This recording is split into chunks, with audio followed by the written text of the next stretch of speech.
ساجدہ حاملہ ہوئی تو اس کا شوہر حمزہ واپس سعودی عرب چلا گیا، لیکن جانے سے پہلے اس نے اپنے گھر والوں سے کہا کہ میری بیوی کا خیال رکھنا۔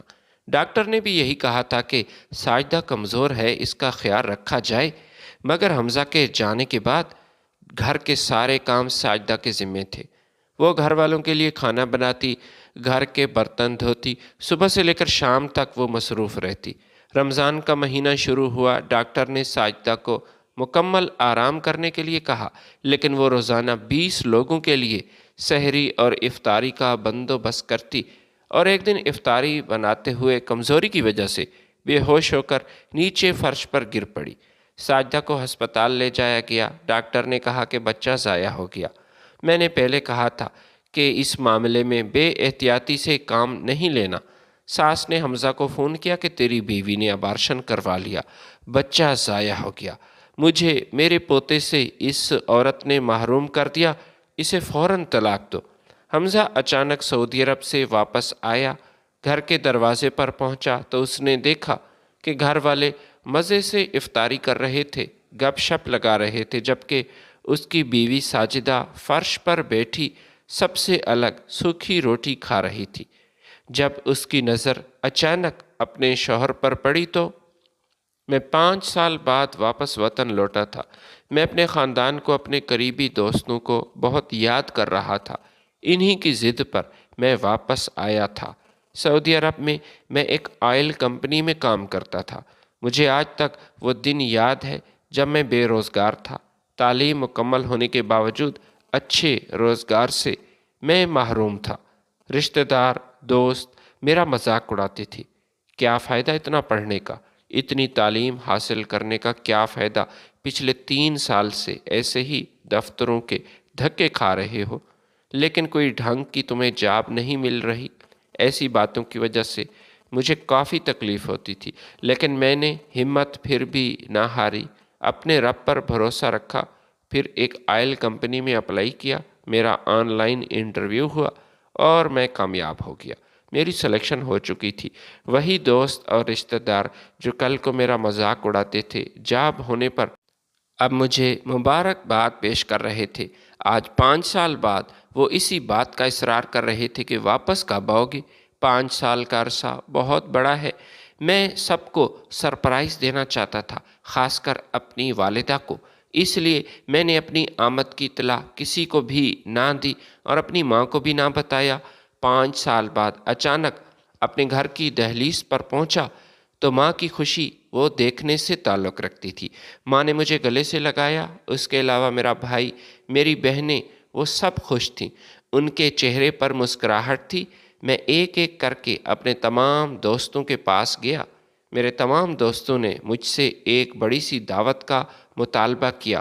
وہ یہی کہہ رہے تھے کہ جاب ہونے پر تم اچانک یہاں سعودی عرب آ گئے تھے، ہمیں ٹریٹ نہیں دی تھی، دوستوں سے ملنے کا مجھے موقع تک نہیں ملا تھا، اور دوسرے دن ہی میرا ویزا لگ گیا تھا، میں سعودی عرب آ گیا تھا، اور آج انہوں نے میری موجودگی کا بھرپور فائدہ اٹھایا۔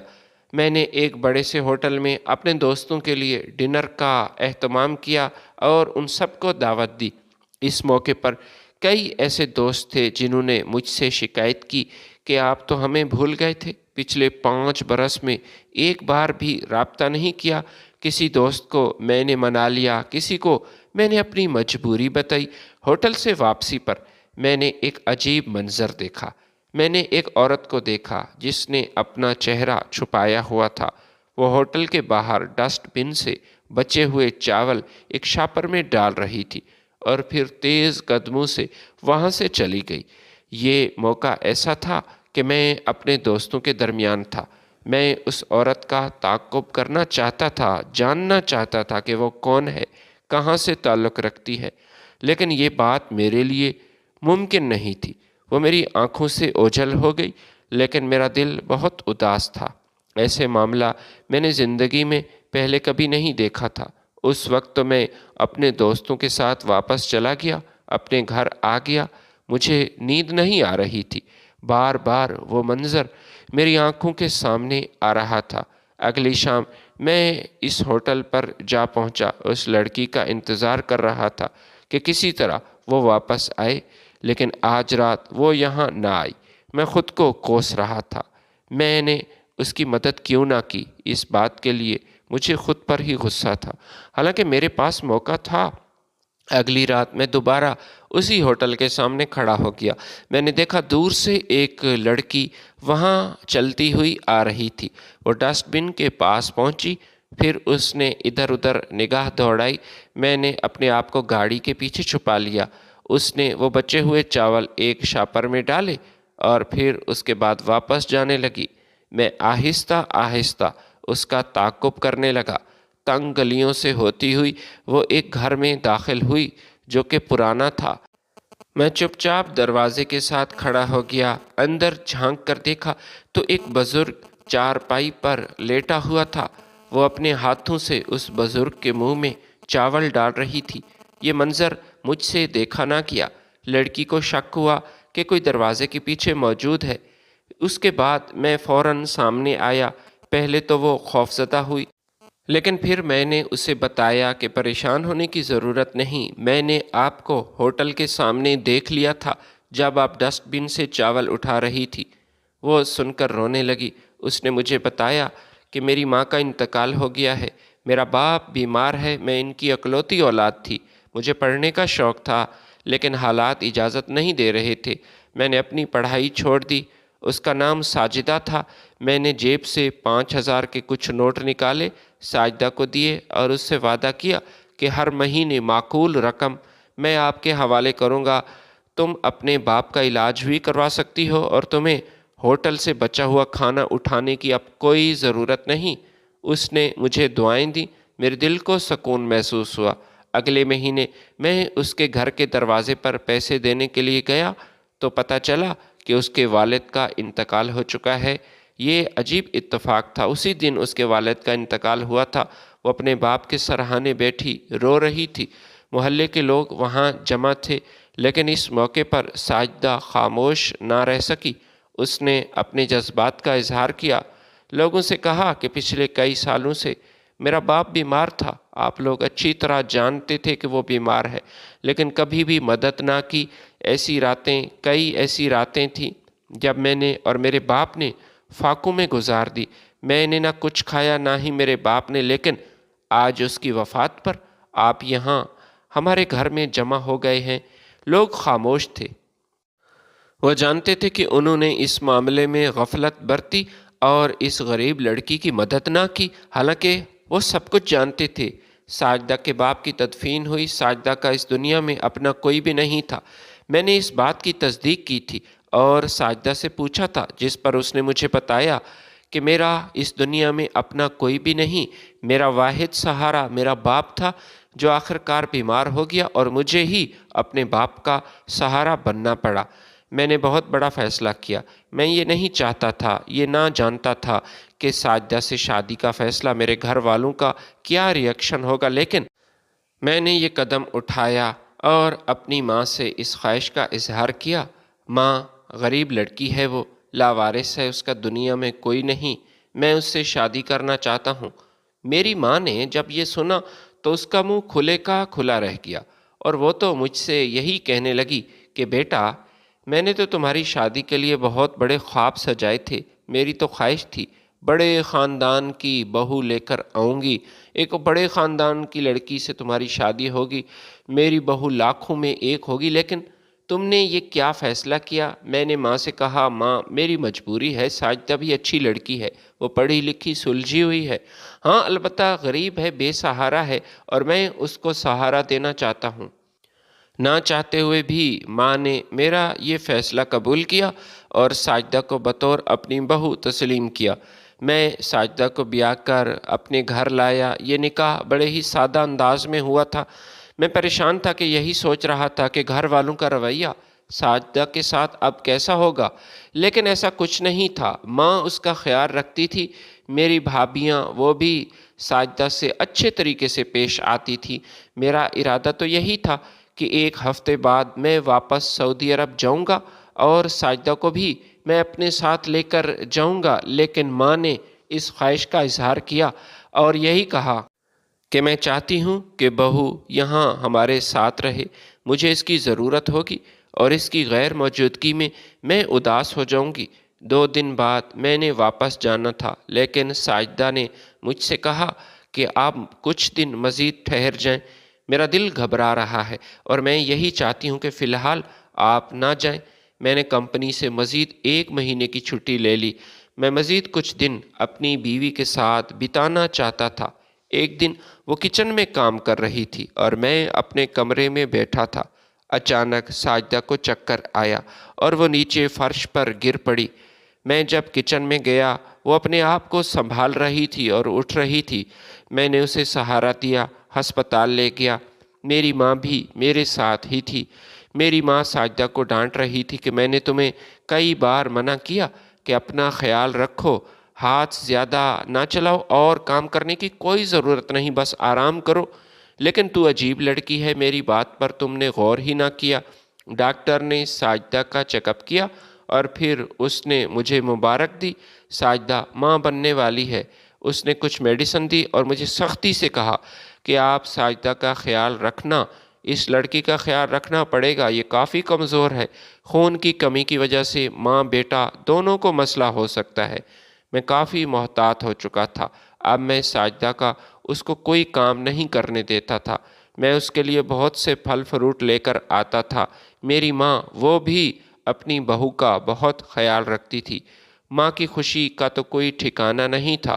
وہ بار بار مجھ سے یہی کہتی تھی کہ دیکھنا، یہ بیٹا ہی ہوگا اور میں دادی بن جاؤں گی، اور اللہ کا لاکھ لاکھ شکر ہے اس نے میری یہ خواہش پوری کی، میرا پوتا ہی پیدا ہوگا۔ 1 مہینے کی چھٹیاں اب ختم ہو چکی تھی۔ میں گھر سے رخصت ہوا۔ بس گھر سے باہر جانے ہی کی دیر تھی کہ بیچاری ساجدہ پر ظلم کے پہاڑ ڈھا دیے گئے۔ میری بھابھی جلدی سے کمرے میں آئی جہاں ساجدہ بیڈ پر لیٹی ہوئی تھی۔ اس نے ساجدہ کو بازو سے زور سے پکڑا اور پھر کہا کہ جلدی کرو، برتنوں کا ڈھیر وہ سامنے پڑا ہے، یہ سارے برتن یہ تمہارا باپ دھوئے گا۔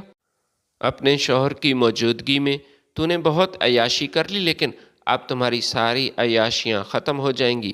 یہ سن کر ساجدہ حیران ہوئی۔ اس نے کہا آپ ایسا مت کریں، میں ابھی ماں جی کے پاس جاتی ہوں۔ بھابھی نے کہا شوق سے جاؤ، ماں سے بات کرو۔ ساجدہ میری ماں کے پاس آئی اور کہنے لگی ماں جی، شائستہ بھابھی مجھ سے ایسے بات کر رہی ہے۔ ماں نے کہا ہاں تو کیا اس نے غلط کہا؟ پتہ نہیں تم نے میرے بیٹے پر ایسا کون سا جادو کیا؟ میرے بیٹے کو تم میں ایسا کیا نظر آیا؟ کاش وہ اس دن اپنے دوستوں کے ساتھ ہوٹل میں کھانا کھانے کے لیے نہ جاتا اور تمہیں وہاں نہ دیکھتا۔ میرے کتنے بڑے سپنے تھے، ارمان تھے، خواب تھے جو کہ چکنا چور ہو چکے ہیں۔ ایک مالدار گھرانے کی بہو میں چاہتی تھی جو بہت سارا جہیز لے کر اس گھر میں آتی، لیکن میری تو قسمت ہی خراب تھی کہ مجھے ایک بھیکاری بہو ملی جس کا اس دنیا میں کوئی اپنا نہیں اور لاوارث تھی۔ ساجدہ نے جب یہ سنا تو حیران ہوئی۔ یہ پہلی بار تھا جب اس نے ماں کو اس روپ میں دیکھا تھا، اور ماں اس سے بار بار یہی کہہ رہی تھی کہ زیادہ حیران ہونے کی کوئی ضرورت نہیں، میں تو اپنے بیٹے کی وجہ سے چپ تھی اور تمہیں برداشت کر رہی تھی، کیونکہ اس کی تنخواہ کی وجہ سے ہی اس گھر کا نظام چلتا ہے۔ حمزہ کے پیسوں سے ہی میرے بڑے بیٹے نے اپنا کاروبار سیٹ کیا، کریانہ سٹور بنایا۔ یہ گھر جس میں ہم رہتے ہیں یہ کرائے کا تھا، لیکن حمزہ کی وجہ سے ہم نے یہ گھر خرید لیا تھا۔ بس ایک ہی کمی ہے حمزہ میں، جس کو تیرے جیسی بیوی ملی۔ ساجدہ کو ہاتھ سے اس نے پکڑا اور برتنوں کے سامنے بٹھا دیا۔ اس نے سارے گھر کے برتن دھونے شروع کیے، جھاڑو دیا۔ اس کی صحت کا خیال نہیں رکھا جاتا تھا۔ 15 دن گزر گئے۔ ساجدہ نے ماں سے کہا کہ دوائی ختم ہو چکی ہے۔ ڈاکٹر نے کہا تھا کہ چیک اپ ضروری ہے اور مزید دوائی ملے گی، لیکن ماں نے منع کیا کہ کوئی ضرورت نہیں ڈاکٹر کے پاس جانے کی۔ میں نے بہت برداشت کر لیا اور تمہاری خدمت بہت ہم نے کر لی۔ خبردار، اگر میرے بیٹے کو کچھ بتایا یا بتانے کی کوشش کی تو میں تمہیں زندہ نہیں چھوڑوں گی۔ ماں کے خوف کی وجہ سے ساجدہ خاموش رہتی اور اس نے مجھ سے بہت سی باتیں چھپائیں۔ اس گھر میں اس کے ساتھ جیسا بھی سلوک ہوتا رہا، اس نے کبھی میرے ساتھ کوئی بات شیئر نہ کی۔ صبح سے لے کر شام تک وہ بیچاری اکیلی گھر میں سارے کام کرتی تھی۔ لیکن اس نے کبھی کسی کے سامنے کوئی عذر پیش نہ کیا، صبر کیا اور نہ ہی کام سے انکار کیا۔ حد سے زیادہ کمزور ہوتی جا رہی تھی، لیکن اس کمزوری کی حالت میں بھی وہ مسلسل گھر کے سارے کام کر رہی تھی۔ ایک بار ساجدہ سے برداشت نہ ہوا، وہ مجھے سب کچھ بتانا چاہتی تھی، حقیقت سے آگاہ کرنا چاہتی تھی، لیکن موبائل فون تو ہمیشہ ماں کے قبضے میں تھا۔ میری جب بھی ماں سے بات ہوتی، ماں اکثر مجھ سے یہی کہتی کہ تمہاری بیوی ساجدہ خوش ہے، وہ بہت خوش ہے، ہم سب اس کا بہت خیال رکھتے ہیں۔ لیکن ساجدہ سے براہ راست بات صرف 2 بار ہوئی تھی، وہ بھی ماں کی موجودگی میں۔ ماں ساجدہ کے سامنے ہی کھڑی تھی اور ماں کی موجودگی میں ساجدہ حقیقت بیان نہیں کر سکتی تھی، کھل کر بات نہیں کر سکتی تھی۔ لہٰذا اس نے مجھ سے یہی کہا کہ آپ اپنا خیال رکھیے، میں یہاں خوش ہوں، ماں جی بہت اچھی ہیں، میرا بہت خیال رکھتی ہیں۔ یہ سن کر میرے دل کو تسلی ضرور ہوئی، لیکن دل کے اندر ایک بے چینی وہ ہمیشہ سے رہی تھی، ایک انجانا سا خوف موجود تھا کہ کچھ نہ کچھ غلط ضرور ہونے والا ہے یا کچھ نہ کچھ مجھ سے چھپایا جا رہا ہے۔ ایک دن ساجدہ نے دیکھا کہ ماں پڑوسیوں کے گھر گئی ہے۔ وہ ماں جی کے کمرے میں چپکے سے گئی، موبائل فون اٹھایا اور مجھے کال کی۔ میں اس وقت نہا رہا تھا، لہٰذا ساجدہ کی کال پک نہ کر سکا، لیکن ماں واپس آئی، اس نے دیکھا کہ ساجدہ نے فون اٹھایا ہوا ہے۔ یہ دیکھ کر اچانک ماں کو غصہ آیا، اس نے ساجدہ کو بالوں سے پکڑا اور پھر اسے بہت مارا۔ میرے بیٹے سے تو بات کرنا چاہتی ہے اور میری شکایت لگانا چاہتی ہے، میری اجازت کے بغیر تو نے فون کو ہاتھ کیسے لگایا؟ تیری ایسی جرت! اس نے ساجدہ کو مارنا شروع کیا۔ ساجدہ کو اس گھر سے نکلنے کے لیے ماں نے بہت منصوبے بنائے تھے، لیکن میری ماں کا ہر منصوبہ ناکام رہا۔ میں سوچ بھی نہیں سکتا تھا کہ میری ماں اس حد تک گر جائے گی، اتنی سنگ دل ہو جائے گی۔ حالانکہ میں اس کا اکلوتا بیٹا تھا، اسے اپنے بیٹے کی خوشی عزیز نہیں تھی کیا؟ محلے کے ایک آوارہ لڑکے کو ماں نے کچھ پیسے دیے اور اس سے کہا کہ ہماری غیر موجودگی میں تم ہمارے گھر میں داخل ہو جانا، میری بہو ساجدہ گھر میں اکیلی ہوگی، بس تم نے اس کے کمرے میں جانا ہے اور تھوڑی دیر کے لیے اس کے ساتھ گفتگو کرنی ہے، اس کے قریب آنے کی کوشش کرنی ہے، بس یہی کام ہے۔ میں نے ایک ویڈیو کیمرہ لگایا ہے، یہ ویڈیو میں اپنے بیٹے کو بھیجوں گی اور میرا بیٹا ساجدہ کو طلاق دے دے گا، میں اپنے منصوبے میں کامیاب ہو جاؤں گی۔ اس لڑکے کا نام کاشف تھا۔ کاشف ہمارے گھر میں داخل ہوا جبکہ اس وقت میرا بھائی اور میری ماں گھر پر موجود نہیں تھی اور ساجدہ کمرے میں تھی۔ وہ کمرے میں داخل ہوا، اس نے دیکھا کہ ساجدہ جائے نماز پر نماز پڑھنے میں مصروف ہے۔ یہ دیکھ کر وہ لڑکا کافی شرمندہ ہوا، وہ اپنے آپ کو ملامت کرنے لگا۔ پھر میری ماں سے کہا کہ یہ لیں وہ پیسے جو آپ نے مجھے دیے تھے، میں ایک معصوم لڑکی کو خام خواہ بدنام نہیں کر سکتا، وہ تو نماز پڑھ رہی تھی۔ اللہ تعالیٰ کا لاکھ لاکھ شکر ہے، اس نے مجھے ایک بہت بڑے گناہ سے بچا لیا، ورنہ میری وجہ سے، میری اس لالچ کی وجہ سے ایک گھر ٹوٹ جاتا اور ایک معصوم لڑکی کو طلاق ہو جاتی۔ رمضان المبارک کا بابرکت مہینہ شروع ہو چکا تھا، لیکن اس مہینے میں بھی ماں کو ساجدہ پر ترس نہ آیا۔ آج گھر میں ایک بہت بڑی دعوت کا اہتمام کیا گیا تھا۔ ماں نے اپنے قریبی رشتہ داروں کو افطاری کے لیے دعوت دی تھی اور سارا سامان پکڑا کر ساجدہ کے سامنے رکھ دیا، اس کے حوالے کیا اور کہا کہ ہر چیز معیار کے ساتھ تیار ہونی چاہیے، اگر تمہاری شکایت ہوئی اور کھانے میں کسی نے بھی شکایت کی تو تمہیں چھوڑوں گی نہیں۔ ساجدہ کی طبیعت ٹھیک نہیں تھی اور اس نے ماں سے کہا تھا کہ ماں مجھے کمزوری محسوس ہو رہی ہے، لیکن ماں نے ساجدہ سے کہا کہ یہ ڈرامے ختم کر دو تو بہتر ہے، کوئی تمہاری بات پر یقین نہیں کرنے والا، تم اچھی طرح جانتی ہو تمہاری کسی کو پرواہ نہیں۔ وہ کچن میں تمام مہمانوں کے لیے کھانا بنا رہی تھی، کمزوری کی وجہ سے بار بار اس کا سر چکرا رہا تھا اور آنکھوں کے سامنے اندھیرا محسوس ہو رہا تھا۔ کچن سے وہ باہر آئی تو اچانک غش کھا کر نیچے گر پڑی، اس کا سر فرش کے ساتھ ٹکرایا اور سر سے خون بہنے لگا۔ ماں نے جب ساجدہ کو اس حال میں دیکھا تو پریشان ہوئی، گھبرا گئی، جلدی سے وہ اسے ہسپتال لے گئی۔ ساجدہ کو ہوش آیا تو ڈاکٹر نے بتایا کہ بچہ ضائع ہو گیا، احتیاط نہ کرنے کی وجہ سے مسکیریج ہو گیا۔ میں نے منع کیا تھا اور بار بار بتایا تھا کہ اس لڑکی کو احتیاط کی ضرورت ہے، اس کی صحت ٹھیک نہیں، لیکن آپ لوگوں نے میری بات پر عمل نہ کیا۔ اس نے رپورٹ لکھی۔ ماں نے موقع سے فائدہ اٹھایا، اس نے مجھے کال کی اور پھر رونے لگی۔ میں نے ماں سے پوچھا، ماں کیا ہوا، کیوں رو رہی ہیں؟ ماں نے مجھے بتایا کہ بیٹا تیری بیوی ساجدہ نے بہت بڑا دکھ دیا، مجھے پوتے کی کتنی بڑی خواہش تھی لیکن اس نے ابارشن کروا لیا۔ میں اب اس لڑکی کو گھر میں برداشت نہیں کر سکتی جس نے اس گھر کی خوشیوں کو آگ لگائی ہے اور اتنا بڑا قدم اٹھایا۔ بیٹا مانو یا نہ مانو، مجھے لگتا ہے اس کا کسی نہ کسی اجنبی لڑکے کے ساتھ کوئی چکر ضرور ہے جس کی وجہ سے یہ اپنا گھر نہیں بسانا چاہتی۔ یہ سن کر میں حیران ہوا۔ میں نے ماں سے کہا، میں نے ساجدہ سے بات کرنی ہے، وہ کہاں ہے؟ ماں نے کہا کہ بیٹا وہ یہاں نہیں ہے۔ مجھے ساجدہ پر یقین تھا، میں اپنی بیوی پر یقین کرتا تھا ہمیشہ سے۔ میں بغیر بتائے گھر کی طرف روانہ ہوا، واپسی کا ٹکٹ لیا اور پھر ایئرپورٹ سے ٹیکسی لی۔ گھر کی دہلیز پر پہنچا تو دیکھ کر حیران ہوا، گھر کے تمام افراد گپیں لگا رہے تھے، مزے سے افطاری کر رہے تھے۔ انہوں نے باقی مہمانوں کو بھی بلایا تھا لیکن مجھے ساجدہ کہیں نظر نہیں آ رہی تھی۔ تھوڑا آگے جا کر میں نے غور سے دیکھا تو وہ بیچاری فرش پر بیٹھی تھی، سب سے الگ تھلگ، اور اس کے ہاتھ میں سوکھی روٹی تھی۔ میں اپنی بیوی کے سامنے آیا تو وہ روتی ہوئی اپنی جگہ سے اٹھی اور پھر میری طرف بھاگی۔ ماں نے اچانک مجھے دیکھا، اس کے چہرے کا رنگ ہی بدل دیا۔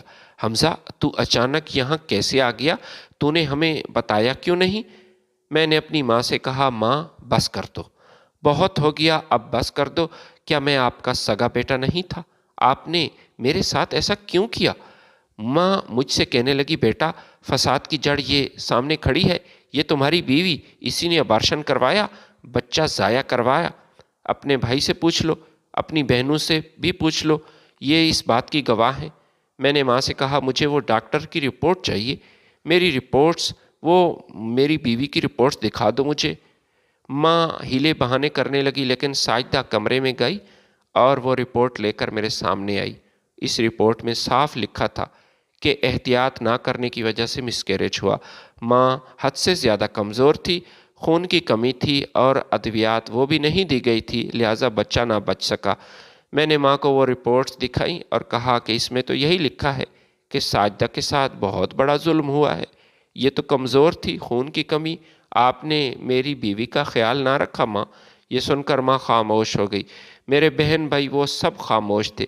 میں نے ان سے زیادہ بحث نہ کی، چپ چاپ ساجدہ کو لے کر وہاں سے روانہ ہوا۔ جاتے وقت اپنے بہن بھائیوں اور اپنی ماں سے یہی کہا کہ میں یہ گھر چھوڑ کر جا رہا ہوں، ہمیشہ ہمیشہ کے لیے میں اس گھر سے جا رہا ہوں۔ میں آئندہ اس گھر میں قدم نہیں رکھوں گا، ایک ایسا گھر جس میں میری بیوی کے ساتھ ایسا سلوک کیا گیا اور میرے بچے کو مار دیا گیا۔